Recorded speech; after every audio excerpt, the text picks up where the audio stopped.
Pottery and ceramics is one of the most ancient crafts, transcending form and function. We interact with it on a daily basis, and yet we seldom consider it. It can be as simple as a coffee cup we use every day, or as complex as an artist's statue. In a time when many ancient crafts have gone forgotten, pottery is alive and well, and in no place is that more true than in Justin Reeves' Pottery Studios on Commerce Street in Jacksonville, Texas. Justin was kind enough to sit down and give a demonstration while also discussing his personal journey into the craft and opening his own business. So please join me as we go and meet Justin Reeves. Okay. All right. Sweet. We're good. All right. So today I'm interviewing Justin Reeves at Pottery Studio. And it's a new Pottery Studio. Opened up Commerce Street, Jacksonville. So I thought it'd be interesting, get to know him, get to know how he started in pottery, and we'll just kind of go from there. Sweet. So I guess first question is, how did you get started with pottery? Yeah, so first thing, I was working in a warehouse out in Fort Worth, and I've had a bunch of back surgeries, and so it wasn't really my cup of tea anymore. And so my parents said, move out to East Texas and come to school. So I was going to be a history professor, and I took a ceramics class just for fun, just for an elective art credit, and I fell in love with it. And so I asked the professor, I was like, what do I do to do this forever? And he said, well, you just go change your major to studio arts. And I went to the registrar's office that day and didn't look back. So I'm in it. Yeah. Yeah. Yeah. So that was back in 2015. 2015. Mm-hmm. So I figure it's probably like a long journey from there to here. Yeah, definitely. So definitely. I guess we'll start because you mentioned getting a studio arts degree. So what all does that entail? Yeah, so studio arts degree, it's a terminal degree, so basically you go till you hit your master's.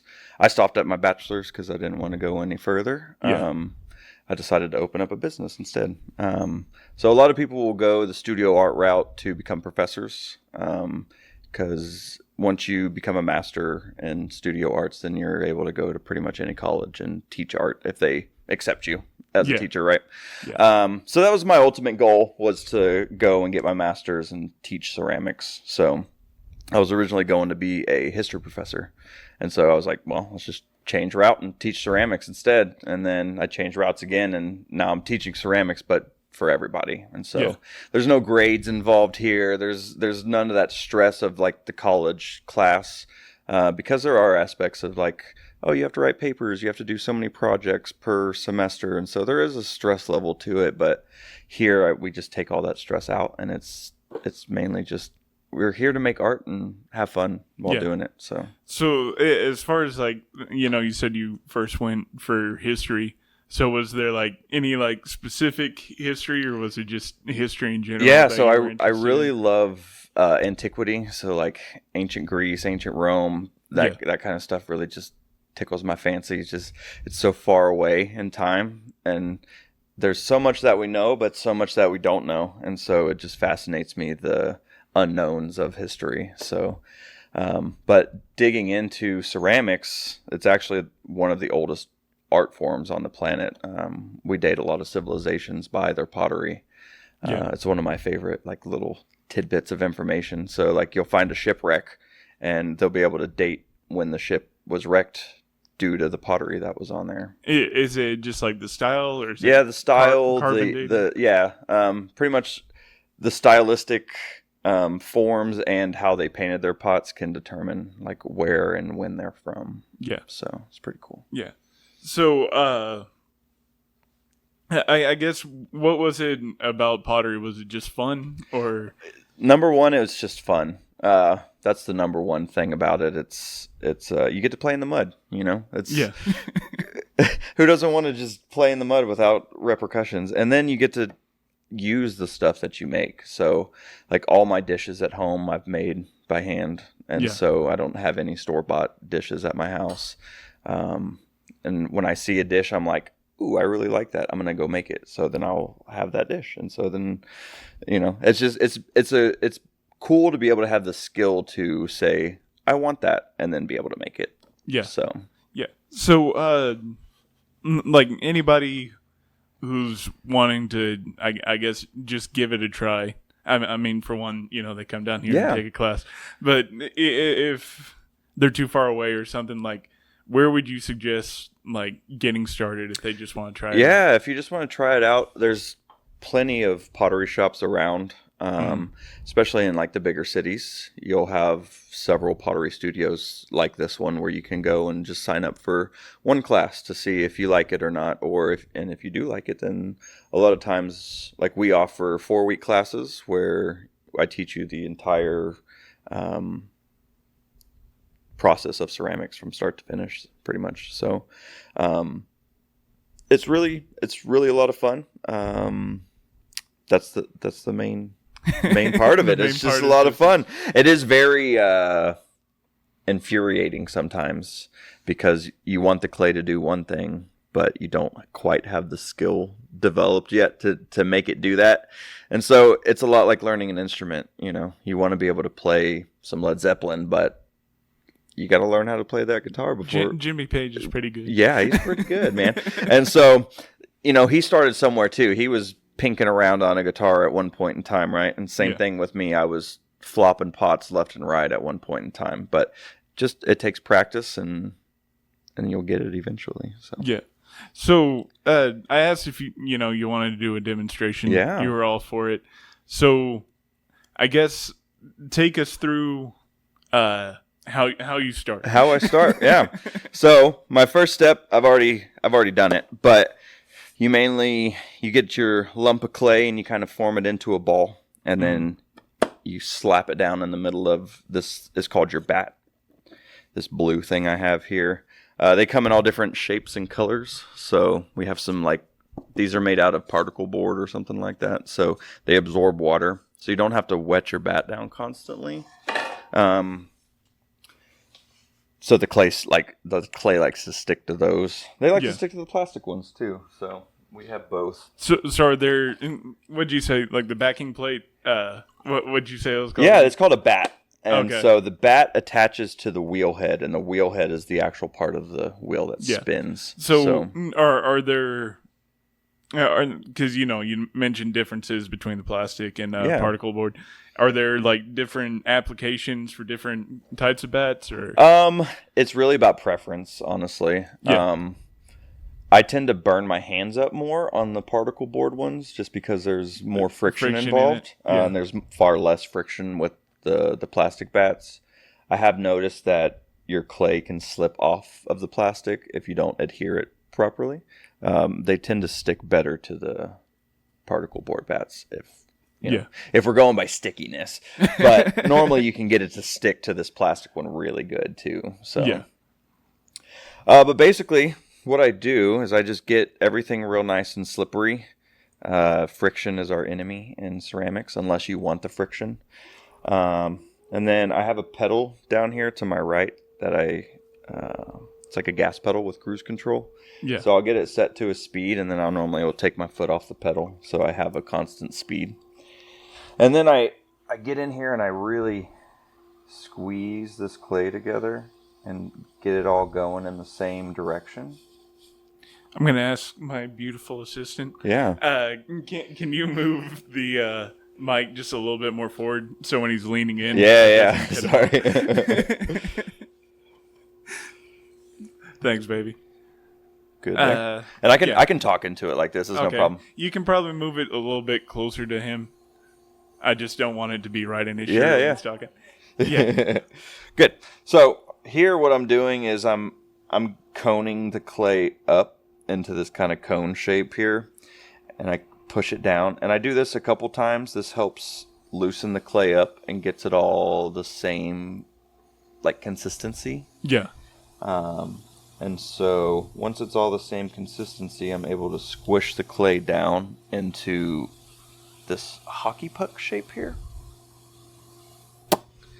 Just like that.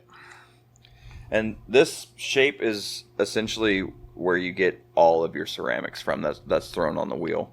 So if this hockey puck right here isn't centered, you're going to have a bad time. Yeah. Okay. So centering it, just basically you're putting your hands on either side. Yeah, until it... I'm pushing in on either side. A lot of times I'm squeezing with my left hand a lot more.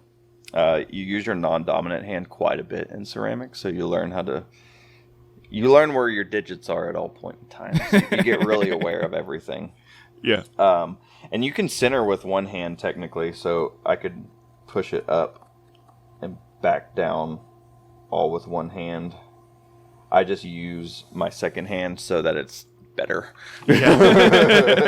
Essentially, that's the gist of it. But if you are missing one arm, right? Yeah, you could totally do ceramics with one hand if you needed to. There's a guy on Instagram that I actually follow, and he just has a nub, but he throws pottery with just one full hand. It's really awesome to watch. So. Yeah. No, so I was wondering, like, as far as the clay, where do you get it from, or are you like mixing it yourself? Yeah, or? So I actually source my clay from a company in Dallas called Trinity Ceramic Supply, and they have a really nice clay selection. And I fire to what we call mid-range, and they have a really nice mid-range clay that it's called vitrification. It's where it turns to glass, basically. And it vitrifies at a really nice cone 6. So is the different levels, is that like how much heat you have to apply? Yeah. So I fire to a mid-range, which is cone 6, and that is 2,232 degrees. Don't ask me the other cones because I'm not super familiar with them. I'm mainly familiar with 6 because your cone. That's what I fire to. I have a bisque cone that I fire to, which is it's 06 is what I fire that to, and it's 1,750 degrees roughly. I could get corrected that's on a yellow heat on steel. Yeah, and it does the same thing in the kiln. Whenever it gets up to the 2,232, it glows. Red. So, I think 2,200 is the melting point of steel. So technically, you could probably just put a crucible in there. Yeah, it's toasty in there, man. There's special like metal you can buy so that you can attach it to jewelry and things of that nature. Yeah. But yeah, sometimes you can melt copper in there, so you can put pennies into clay and they'll melt like straight down the pot. That's actually sounds really awesome. It's pretty cool, and you'll have a lot of times the copper turns black in high amounts in the kiln, and so you'll have this like really bubbly black coppery spot on your pot. It's pretty cool. Do you get like specific with like, only before this year, or is it just whatever pennies? Yeah. And I don't do it too often, but I experimented with it a few years back. I was just sticking stuff in the kiln to see what would see what would happen. Yeah, and the pennies were pretty neat because it's like I can get this cool effect for 1 cent. So pretty cost effective. But yeah, so I really just fell in love with clay, and it just became supernatural to me. So in the studio arts, was that specifically towards ceramics, or did you get like training in other? So I did get training in other fields. That's kind of part of it, but we were able to hone in on one particular medium that we enjoyed. They encourage you at school to try other mediums out, and then ceramics is such a vast medium to work in because not only can you like make pottery with it, but I have a member and she makes dinosaurs and these really cool coil sculptures. I have some stuff on my wall that is made by another alumni companion of mine, and she just does wall art with her ceramics, and so she fires little bitty pieces of clay and strings them together with copper wire and makes these giant flowing sheets of those up there. And so those I'll have to get a picture you'll have put to up on the video, for sure. her name's Jessica Sanders, and she's really awesome. My member Veronica, she sells these dinosaurs, and they're really good too. I got some over there on the shelf that she may actually be in the background working on it right now. But yeah, she's awesome, and so our members they're able to sell their pottery here. Oh, okay. Yeah, so if you become a member and you're really enjoying the craft and you just need a spot to sell your stuff too, you get a shelf space open with your membership when you sign up here. So I'm guessing like membership that's like separate from classes. So yeah, how does that work? Yeah, so memberships, they apply to people who have taken a 4-week class. So once you've taken a 4-week class and I've taught you the basics of ceramics, you're able to come in here and you get 24/7 access to the studio. You get your own shelf space, both for your work and to sell. Then you also get 15% discount on other workshops and classes that we have throughout the month. So, if you're wanting to just join a class and learn how to do these other things, then it's not going to cost you as much to do these things. So would what would just like an example of what those types of classes would be? So for the month of February, we have a trinket box workshop. And so we have like 100-something cookie cutters over on the table. And so you pick which one you want. Say it's a unicorn. And so you cut out a top and a bottom to your box. And then we roll out a slab and you make your box with the unicorn. And then it's like a little trinket box where you can store your jewelry or store some change or, little knick-knack, paddywhack kind of things. Yeah. So there's that, and then on the wheels, we normally have a tabletop workshop, and then we have a wheel throwing workshop, and so the wheel throwing workshop, we have soup bowls going on this time around. So you come in for an hour and a half for either workshop, and I just walk you through the whole process of making what we're making in the workshop. So for the wheel throwing classes, I tend to do a lot of helping, just because, like I was saying earlier, it's like learning an instrument. There's quite a bit of posturing and ways to hold your hands and pressures. There's a lot of pressure involved. And if you don't know the pressures, you're just going to squeeze right through your pot and then you're just going to mess up. So I tend to come through and place my hand on other people's and like push their hands in and like show them like, this is how much you're supposed to push. Not like this, but like this, Yeah. And so that hands-on approach seems to really help people kind of grasp how to do it. Because there's only so many ways you can tell them, press gently, And so you gotta get really descriptive. Right, yeah. Like you want to press gently enough so where the clay is just moving, but not moving too much, So So it really helps them whenever I get my hands in there and show them. So how long does it usually take a person to like get a pretty good understanding of? Yeah, so my 4-week classes, by the end of the 3rd week, they're able to throw pots probably about 4 or 5 inches tall. So coffee mug status. Yeah. So, and then I've had several people come back and take another 4-week class, and I've just seen the improvement grow over time. So are the 4-week like group classes, or is that? Yeah, they're group classes. Okay. So I can do up to 8 people on any workshop or class at a time. Just because I only have 8 wheels. You have 8. If I could do more, that would be incredible. But alas, the limitations of equipment.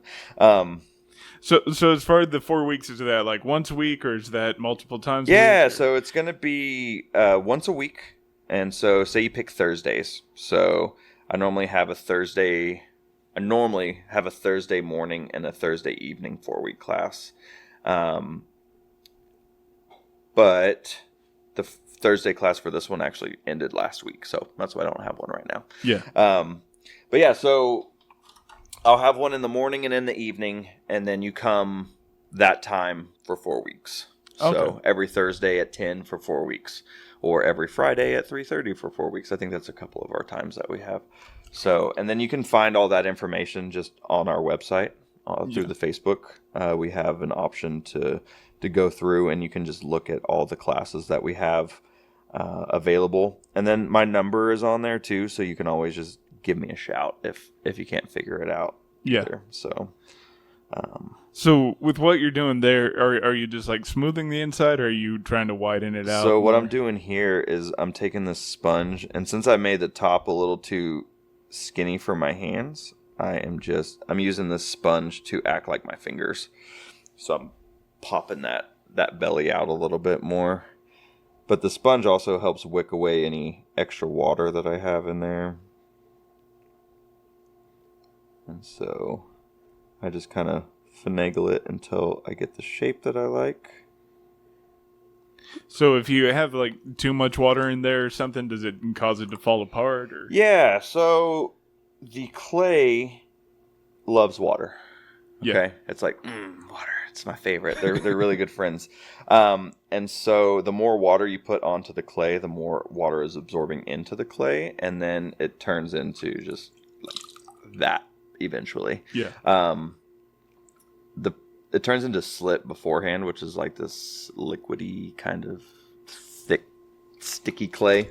And we actually use that for binding other pieces of clay together. So if I wanted to put handles on this, I would put a lot of slip in between the handles. So it's almost like epoxy or something. Yeah, like a glue. But it just helps all the clay become one.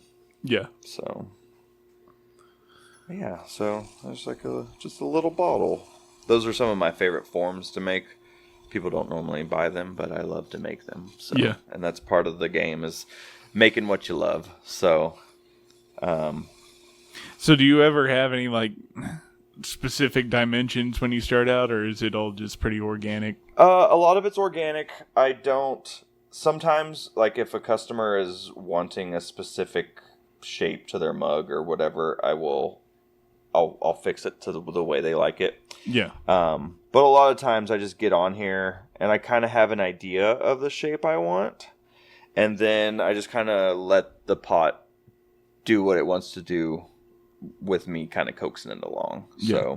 So for you, how long was it before you started like you can have an idea and then you put it on the wheel or whatever, and then you get what your imagination is? Yeah. It took me probably 2 semesters worth of about a year of really like honing in and focusing and really getting to it. Because at TJC, I would just stay after all day, and even if there was a class in there, they'd be like, "No, we're not using the wheels," so I would just be in there just making.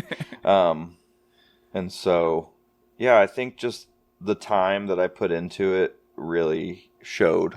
And I was able to start making coffee mugs for a coffee shop in Tyler called Crema. And so I was making their coffee mugs for a while. I'm still making that. I just haven't in a while. Aren't they opening a location in the plaza? Yeah, it's the old it was Cafe 1948, I think is what it was. Yeah. But yeah, it's gonna be a good time for them. I think they're gonna enjoy that space. So I like that. So because you said you got a bachelor's, right? Yeah. So after TJC, where'd you go? So TJC, I got my associates there, and then I just moved right on to UT. Okay. UT Tyler. Tyler. Yeah. They have an extremely good ceramics program there. They have a huge kiln pad. They have 2 big old kilns. They have 3 or 4 kilns like mine. So just curious, is your kiln electric or? Yes, mine is electric kiln. I do cone 6 oxidation fires. So it's just an oxygen-rich environment, and So I can get lots of blues and greens and pinks and those kind of colors out of my Is that controlled by like the heat, or is that like chemical or both? Yes. So it's controlled both by heat and by chemicals. So depending on how much heat is applied and what chemicals are in there depends on what colors you get in the kiln. So a lot of times your cobalts will give you your blues, your purples, then your coppers give you a lot of greens. And reduction firing, your coppers will give you a lot of reds, which is really interesting. So what's that? That like lowering the temperature? So a reduction fire means that a lot of times, all the time, reduction fires are done in gas kilns. Okay. And so you're able to pump enough gas into the kiln that the flames are just burning the gas up and there's no oxygen left in the kiln. And so it needs oxygen from other places, and so it starts pulling it out of the clay. And so whenever you pop that oxygen molecule out of the clay, it allows these chemical reactions to occur on the surface. And so you get some really cool stuff. Okay. So it's just kind of like it's starving the fire. Starving the fire, yep. And there's a third method called raku, and it comes from Japan. And they take the pots out when it's red hot still, and then they'll stick it into a reduction atmosphere. So they'll put it into a bed of sawdust or newspaper, any combustible object, and then you smother it with a trash can, or like if you're just doing a little one, you can do like a little coffee pot, and you just let it sit and starve that area of oxygen, and you get these really cool metallic-y sheens out of it. So yeah, that's pretty cool. It's pretty neat. We're gonna do some raku firings here in the future whenever I get a raku kiln. So yeah. So I guess I'd like to talk about like how did you start the process of like starting your own business and deciding to open this place? For sure. So I've been working in coffee shops for about 10 years now, I love it. It's a great job. Pays my bills, and I have fun talking with people and doing all that, and getting to know a bunch of folks over coffee is really, really neat. But I was ready to have something of my own, and I had gotten this degree back in 2020, and I was like, I'm just working in coffee shops, man. What am I doing with this thing? And so I thought about going back to school, but then it just wasn't going to work financially right now. And Jacksonville needed a place for entertainment or like a creative outlet of some sorts, Yeah. And so we just started looking at buildings. We found out that Jacksonville has a grant program for local businesses to like help redo the outsides of buildings and get the insides refurnished and all that. And so the landlords were able to tap into that grant and help us get this building put back together. Yeah. Because this place was abandoned for, I think, like 10 years or something, people were saying. And so, there was like gray carpet in here that was once maroon. The reason we know is because there were cabinets on top of the carpet. So when we ripped the cabinets out, the carpet underneath was maroon. Yeah. And so just over the decade, the sun had just shone through the windows and bleached everything in here. And so, we spent several months getting this place put together, and we got this big window put in behind us, and so now we have some beautiful natural light that comes in here, and people are able to see in and see what we're doing, and it's this word spreading through Jacksonville, and people are getting excited to come and try it out. So how much I guess success have y'all seen so far? It's been really good. We've had pretty much every weekend has been busy. We have parties birthday parties, just get-togethers of families that just want to come and make. Couples on date nights, they love to come. This February, like this Valentine's Day, we actually have a ghost themed date night.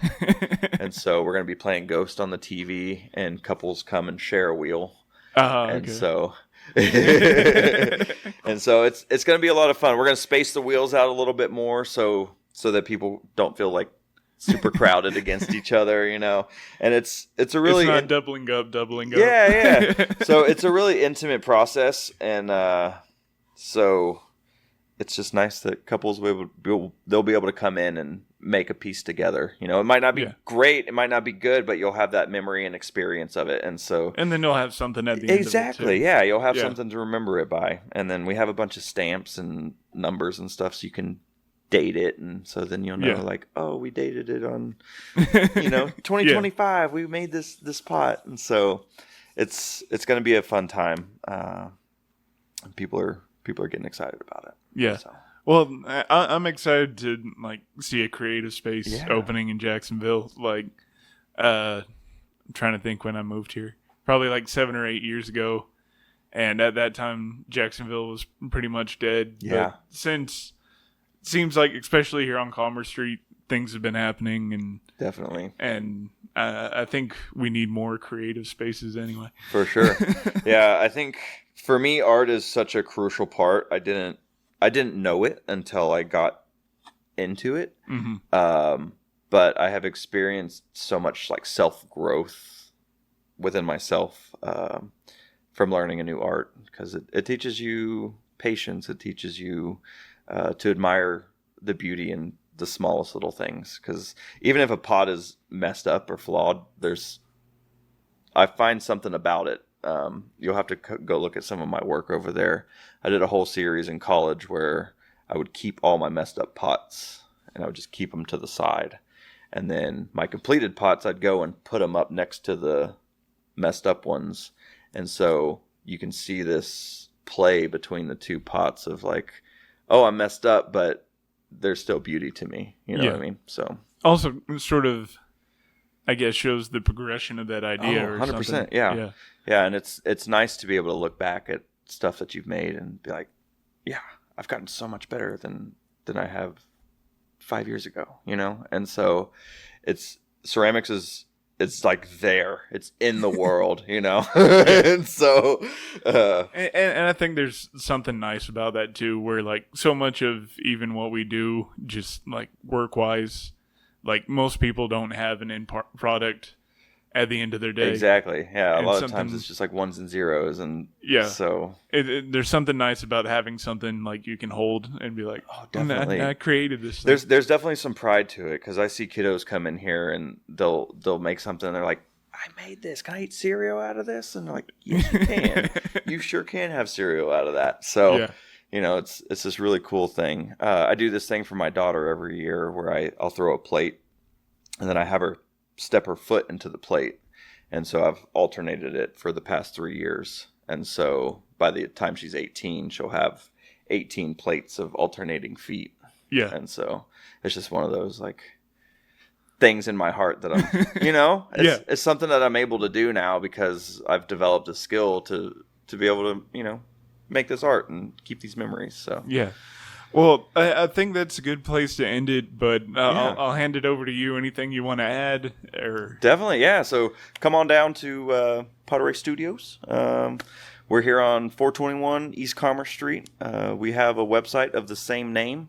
You can Google us. You can also look us up on Facebook. We offer classes for pretty much any age. I had a 3-year-old come in here, and he just kind of stabbed the clay and, you know, had a lot of fun with it.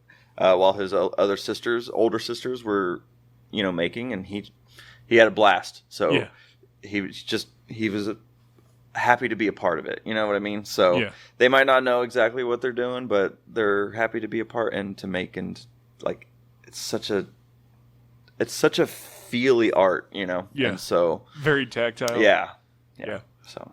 Well, awesome. I'll link everything people need down below. And thank you for sitting down and talking to me. Absolutely. Thank you for having me. Thank you.